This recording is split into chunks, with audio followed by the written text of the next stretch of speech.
Voy a hacer una presentación bastante rara para mí porque va a ser una mezcla de información generada en la zona con revisión bibliográfica de distintas partes del mundo, en especial de nuestros vecinos de Argentina y Brasil, que creo que contribuyen a una mayor comprensión del tema que vamos a tratar. Si bien como coautores funcionan también Ramón Méndez y Jesús Castillo, no puedo dejar de mencionar a personas que sin duda contribuyeron a la base de conocimientos que manejamos día a día. Y ellos son Nicolás Chevatarov y Estel Ávila en el este, y Andrés Lavecchia y Julio Méndez y Claudia Marchesi en el norte. Sin el intercambio de muchos años con ellos, sería imposible conseguir los resultados que se han generado. Para empezar, me fui bien al origen de la investigación en la zona este del país, con el informe final del doctor De Witt, que era el jefe de los estudios agronómicos realizados en la cuenca de la Laguna Merín. Reporta que los fertilizantes son usados poco para el cultivo de arroz. En el año 63-64 solo el 3% del área recibió fertilización y ya se aplicaban 100 kilos de fosfato de amonio y 50 kilos de urea. Menciona que con la rotación establecida en la zona, los productores no sienten la necesidad de utilizar fertilizantes. Con los largos periodos de descanso después de 2 años de cultivo, no hay una utilización intensiva del suelo y los rendimientos obtenidos permanecen en buen nivel. La práctica de la fertilización deberá ir ligada íntimamente al control de malezas, ya que ellas toman exagerado desarrollo cuando se utiliza fósforo, pero más aún con una fertilización con fertilizantes completos. Me gustó mucho estos 3 puntos mencionados por De Witt, que hacen a lo que yo quiero transmitir en esta presentación. No solo es cuestión de fertilizar, la importancia del arroz inserto en un sistema de producción con el uso alternado con la producción pecuaria, y que la cuestión no es aplicar fertilizantes, sino cómo y dónde. Las condiciones climáticas, edáficas, de manejo de suelos y otras prácticas de cultivo que no son evaluadas como tratamiento en un experimento, condicionan la ocurrencia o no de un efecto, así como la intensidad de su impacto. Muchas veces la presencia o ausencia de otro u otros nutrientes y la cantidad de ellos disponibles modifica la expresión de una posible respuesta. Por ello es importante determinar el ambiente ideal para que se manifiesten los resultados de lo que estamos evaluando y así contribuir al logro de dichas condiciones. A su vez, una vez generado el conocimiento, se debe ser preciso en la comunicación de los resultados obtenidos dentro del determinado marco ambiental que impusieron las condiciones en las que se realizaron los estudios. El mismo tratamiento puesto en ejecución en otro sistema probablemente no tenga los mismos resultados. Los procesos biológicos son complejos y en una determinada evaluación probablemente estamos solamente considerando una parte de un conjunto mucho mayor de factores que contribuyen a la expresión de una respuesta. Es probable que en pocos años el avance del conocimiento genere nuevas ideas y también el uso de nuevas técnicas que permitan interpretar de una manera diferente los mismos resultados obtenidos. Este último concepto es de plena validez. Vamos a hablar de resultados generados hace 30 años y quizás con los conocimientos de hoy la cosa cambie. No voy a abundar en conceptos que ya tocó Mariano Fernández. El material MADI y su grado de meteorización tienen que ver con el contenido de potasio. Se presenta en 4 formas, en un equilibrio dinámico: potasio en la solución, potasio intercambiable, no intercambiable y mineral en su reserva semipermanente. La mayoría se encuentra en la estructura cristalina de minerales silicicatados, especialmente feldespatos y micas, además de arcillas. En un suelo inundado, el proceso de reposición es muy rápido y el nutriente es mantenido en niveles más constantes. La velocidad de reacción entre las distintas formas Es muy rápido entre el potasio de la solución del suelo y el intercambiable y viceversa, en ambos sentidos. Mientras que no pasa lo mismo entre el intercambiable y no intercambiable. Es bastante rápida hacia la derecha y es muy lenta en forma inversa. El incremento de potasio en la solución debido a la inundación está reportado en varios países. Me voy a referir a cosas generales del potasio, son muchas más de las que voy a nombrar, pero creo que es importante recordar algunas. No es un componente de compuestos orgánicos en las plantas, es cofactor de más de 60 enzimas, tiene que ver con la respiración, con la translocación de asimilatos. Está reportado que puede favorecer el macollaje, incrementar el tamaño y el peso de los granos, jugar un papel importante en la apertura y cierre de estomas, y eso hace que tenga efecto en la mayor tolerancia a condiciones climáticas desfavorables, incrementa la respuesta a la aplicación de otros nutrientes, en particular el binomio nitrógeno-fósforo, y contribuye a una mayor tolerancia a enfermedades, como una mayor fortaleza de los tallos, reduciendo el vuelco en variedades susceptibles. Los requerimientos del arroz varían según las condiciones de producción. Según de Data y Mikkelsen, en el año 85, para producir casi 10 toneladas se usaron 174 kilos de nitrógeno por hectárea y el cultivo removió 258 kilos de potasio. Pero cuando no se le aplicó nitrógeno, el rendimiento no llegó a 4 y consumió 69. Volvemos al tema que el ambiente que le ponemos al arroz tiene que ver en el efecto de lo que estamos evaluando. Doberan y Fergus, en Asia, mencionan que el balance nutricional óptimo se alcanza con una absorción de casi 15 kilos de nitrógeno, 2,6 de fósforo y 14,5 de potasio por tonelada de grano. Quinteros, en Entre Ríos, Argentina, como resultado de un monitoreo de 40 años con más de 40 casos por año, llega a un promedio de 13 kilos de nitrógeno, 3 de fósforo y 12 de potasio. Y nosotros en Rincón de Ramírez, con Olimar, llegamos a 15 kilos de nitrógeno, 2,5 de fósforo y 11 de potasio. Ven que las cantidades no son muy diferentes y tiene que ver también con la eficiencia de uso interno del potasio de acuerdo al nivel de productividad que estamos evaluando. Un tema que considero importante extraer de trabajos de Río Grande do Sul es la liberación de nutrientes de rastrojos vegetales. Sachet en 2011 informa que el 80% del potasio contenido en la paja de arroz fue liberado rápidamente en 41 días siguientes a la cosecha. Sugiere la búsqueda de prácticas que aceleren la descomposición de la paja para que los nutrientes queden disponibles para el cultivo de arroz siguiente. Quiero destacar el gran trabajo de revisión bibliográfica que realizó Ramón Méndez en toda esta información que estoy presentando.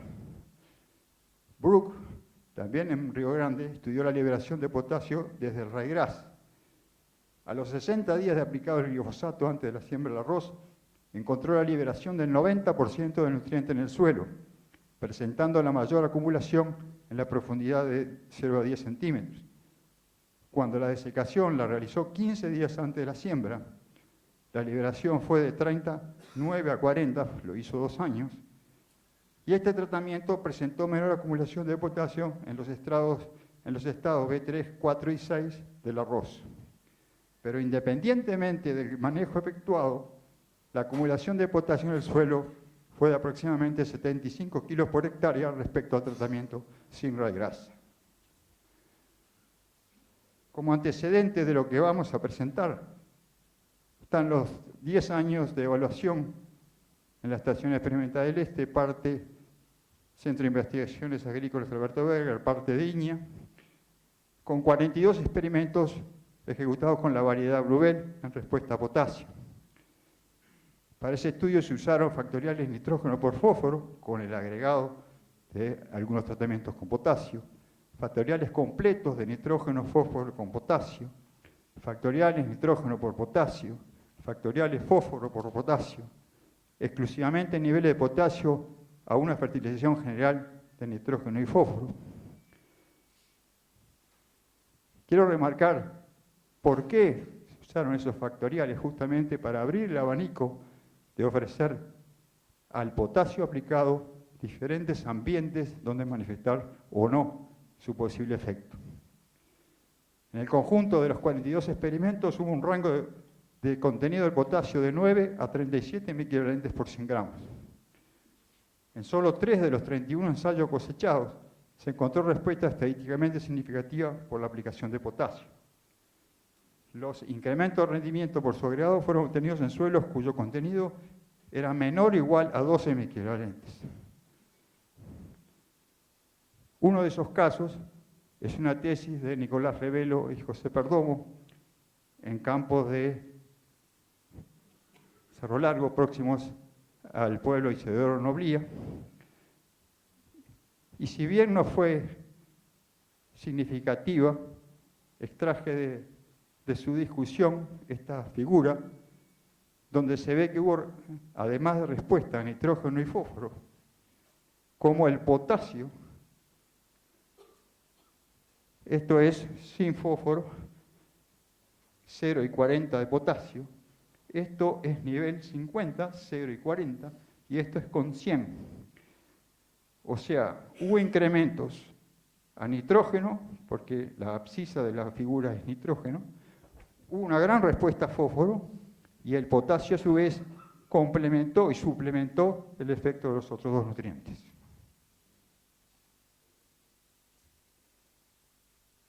¿Cuáles son los fundamentos de la sustentabilidad del sistema de producción en nuestro país? Sin duda, la rotación con la producción pecuaria. La mayor frecuencia del cultivo en la rotación, el uso de variedades, mayor potencial de rendimientos, las mejoras logradas en los manejos del agua y del cultivo en la década de los 90 fueron las razones consideradas para el inicio de una segunda etapa de evaluación de respuestas del arroz a las aplicaciones de fósforo y potasio.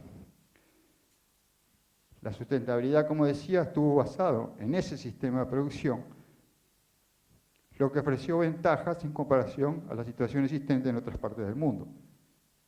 Los cambios introducidos en el sistema, ya sea por la búsqueda de obtención de una mayor productividad, así como por la reducción del periodo de uso forrajero ganadero, exigen modificaciones en el manejo del cultivo. Es necesario realizar una fertilización acorde con la mayor demanda de nutrientes por parte del arroz, así como el mantenimiento de un balance adecuado de nutrientes a nivel del suelo y del cultivo que permitan expresar la máxima potencialidad. Se ponen entonces a consideración algunos conceptos relativos al potasio en suelo y plantas de arroz, así como resultados obtenidos en la segunda etapa de evaluación de respuestas para que sean utilizados en la toma de decisiones. De los 15 ensayos que vamos a manejar, yo voy a hacer un picoteo de las cosas que me parecieron más importantes. Hicieron 15 experimentos en Cerro Largo 33 Rocha, en 3 años, material generador de las principales unidades de suelos, como dijo María Fernández del Este, en la formación de Dolores, y la unidad de India Muerta son sedimentos de granulometría variable de edad reciente. Usos anteriores había retornos de 1, 3, 5 y 14 años, algunos con pradera, y también rastrojos de arroz. 6 ensayos son manejados con el paso 144 y 9 con Niña Tacuarí. También usamos factoriales, en este caso fósforo-potasio, con 4 niveles de fósforo, 0, 30, 60 y 90 kilos de P2O5, y 4 de potasio, 0, 20, 40 y 60. Usamos superfosfato de calcio y cloruro de potasio como fuentes de fertilizante. En aquella época sembrábamos a mano al voleo. En el conjunto de los 15 experimentos, las fechas de siembra están ubicadas entre el 21 de octubre y el 28 de noviembre, las más tempranas con el paso. Las fechas de siembra van ligadas a que son ensayos regionales instalados en chacras de productores y sembramos el mismo día que el productor lo hace en esa fracción. Los análisis de muestras de suelo para potasio fueron analizados por acetato de amonio en el laboratorio de suelos y plantas de Niña Estanzuela. Este es un caso en Paso de la Laguna que no debería ser en una situación pristina el que tiene menos potasio, pero sí lo era porque tenía una máxima intensidad de uso rosero, sin reposición. Con 0,12 miliequivalentes por 100 gramos, esa es la respuesta que encontramos al agregado de potasio. ¿Y por qué el potasio mejoró la condición del arroz? Porque bajó en forma muy importante la podredumbre del tallo provocada por Sclerotium oryzae. Porque aumentó el número de granos llenos por metro cuadrado y disminuyó la esterilidad. No fue raro entonces que el rendimiento y la enfermedad estuvieran correlacionados en forma significativa y negativa. Lo mismo con la esterilidad y en forma positiva con el número de granos llenos y semillenos. En otra situación, en Arroyito Rocha, en un rastrojo de arroz de un año, con una sola cobertura nitrogenada, que presentaba 0,24 equivalente, el doble del que acabamos de ver, con un contenido de carbono respetable, y unas diferencias de análisis de fósforo entre cítrico y bray, acentuada por ser rastrojos, tal como manifestó Jorge Hernández. Y durante el ciclo de cultivo fuimos observando determinadas cosas. En enero encontramos fajas de color diferente que cruzaban sin ninguna dirección que tuviera que ver con el ensayo. A la floración se seguían observando distintas partes, unas como insinuando problemas de espiga erecta, en otras no. Y a la cosecha teníamos parte de las parcelas con tallos secos, prontos, y partes con espigas sin doblar. Sin duda, la espiga erecta insinuada a mediados de cultivo había llegado a su fin. Y allí tuvimos incrementos significativos por la aplicación de potasio. Pasando a otra situación en Río Branco, con un retorno con buena disposición de potasio, 0,28 miliequivalentes por 100 gramos, buen contenido de carbono, un bray un poco por debajo del límite, pero no muy malo. Encontramos una respuesta a fósforo significativa al 7, pero la misma estaba condicionada por la interacción con el potasio. No había un efecto simple del potasio. ¿Y qué pasa acá? El desbalance corre al revés. Tomando, esto no es significativo, pero sí lo tomo como tendencia, cuando no se aplicó fósforo, que es la línea azul, aplicar potasio no pasó nada hasta que aplicamos la dosis mayor, donde el arroz rindió menos que en el testigo sin aplicar nada. Cuando aplicamos 90 kilos de fósforo, de P2O5, por hectárea, el potasio incrementó el rendimiento.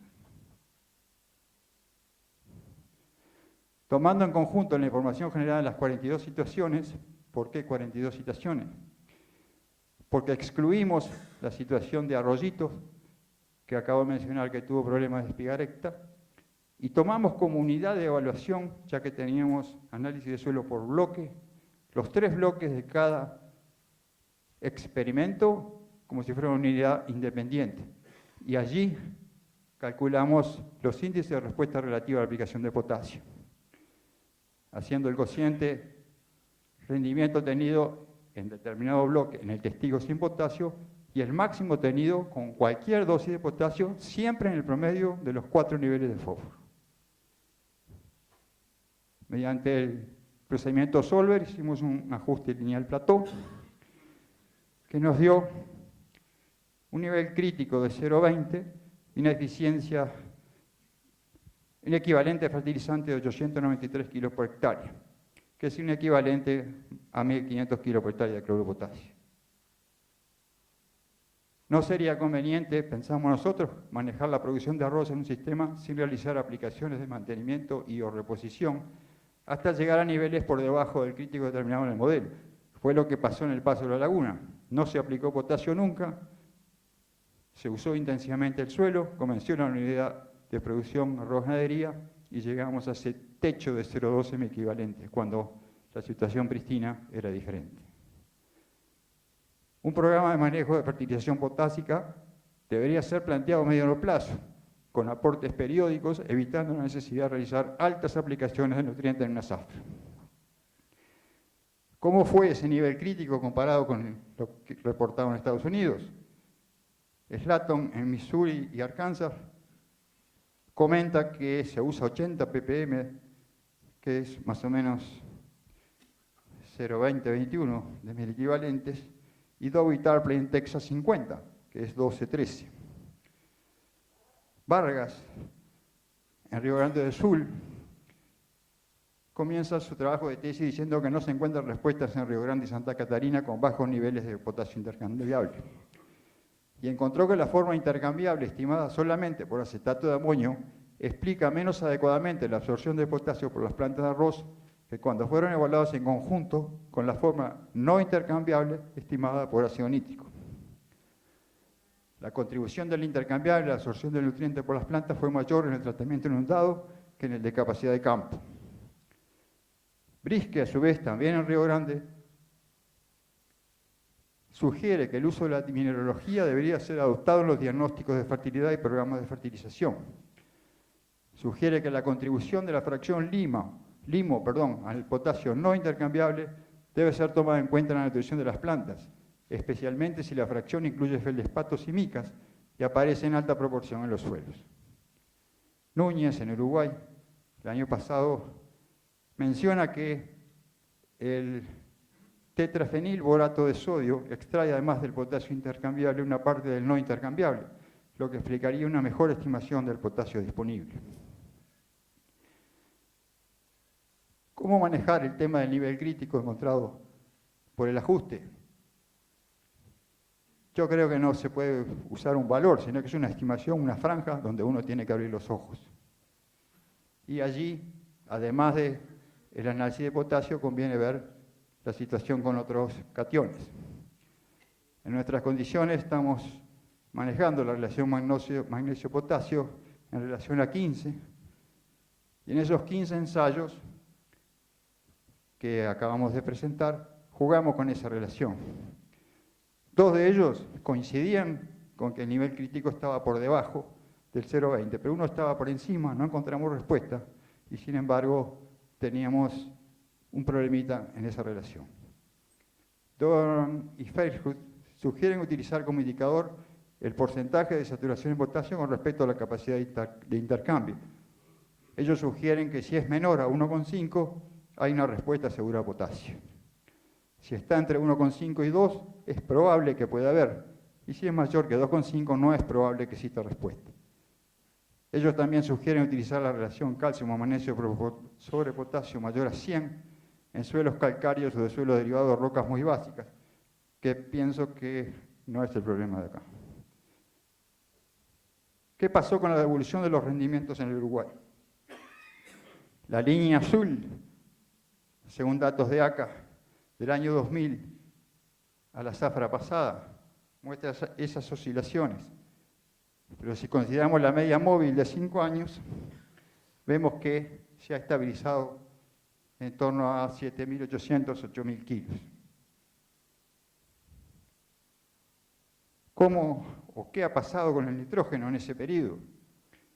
Se han ajustado un poco las dosis, pero en especial la forma y época de aplicación en relación al riego. Se han ajustado las dosis, quizás a veces abajo y más a los requerimientos del cultivo, y muchos productores utilizan hoy el anticipo para tener más tiempo disponible, como mostró Ramón, en la época de siembra, porque la época de siembra es lo que más contribuye al rendimiento en el Uruguay. Y si bien es una modificación de una práctica de fósforo, está contribuyendo a mejorar la principal razón que determina la productividad en el país. ¿Y qué pasó con el potasio? No es tan así. Algunos productores aplican potasio y en algunas chacras, pero no es común o generalizado que todos los productores en el Uruguay usen potasio. Estos son los resultados de análisis de potasio en fuentes de agua que realizamos el año pasado. En general, no sé si se llega a ver, lo más alto y bastante llamativo, el río San Luis mostró más del doble que otras fuentes, con un equivalente a 37 kilos de K2O, y si lo pasamos a cloruro de potasio, 60 kilos. En general, el río Tacuarí, la laguna Merín, el río Yaguarón y el río Limar muestran valores bastante parecidos, en torno a 1. Y las las represas de India Muerta y Corrales, próximo a 1 también. La Laguna Negra también muestra, al igual que el río San Luis, valores un poco mayores, equivalentes a 45 kilos de KCl. De los resultados obtenidos se destaca la importancia de realizar aplicaciones de potasio cuando se utilizan suelos de bajo contenido según el método de acetato de amonio. Se impacta no solo el rendimiento, sino también la sanidad del cultivo afectado por Sclerotinia oryzae. La información presentada fue generada sin utilización de fungicidas para el control de enfermedades, por lo que es esperable una mejor performance general aún si se realiza un manejo integrado de la fertilización con la protección sanitaria. Utilizando la base de datos generada y mediante un modelo lineal plató, fue posible determinar un nivel crítico con un equivalente de fertilizante próximo a los 900 kilos. Por lo tanto, pensamos que en la región existen evidencias de que el cultivo de arroz absorbe no solo formas intercambiables de potasio, sino también no intercambiables, de acuerdo a la información generada en Río Grande do Sul, y a nivel experimental, incluso en el país, ya se dispone de métodos que mejor reflejan su absorción. Sería deseable en el futuro iniciar trabajos conjuntos de estudio de mineralogía y dinámica del potasio en suelos utilizados por la producción arrocera y la respuesta esperable a su aplicación. Teniendo en consideración el nivel de rendimiento que un productor se pone como meta para alcanzar, la información existente de requerimientos nutricionales del cultivo por tonelada de grano producido, la capacidad de suministro del suelo de acuerdo al análisis del suelo, aportes que pueden proveer del riego, y dependiendo del uso anterior, la información generada también en Río Grande respecto a la liberación de potasio de la paja de arroz y a su vez de ryegrass quemado con glifosato, si es que se hace arroz sobre arroz. Y por último, y de acuerdo a los antecedentes de todos los otros ítems, la aplicación de fertilizante resultante de los cálculos con los requerimientos.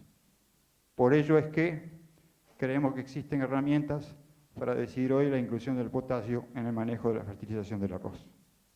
Muchas gracias.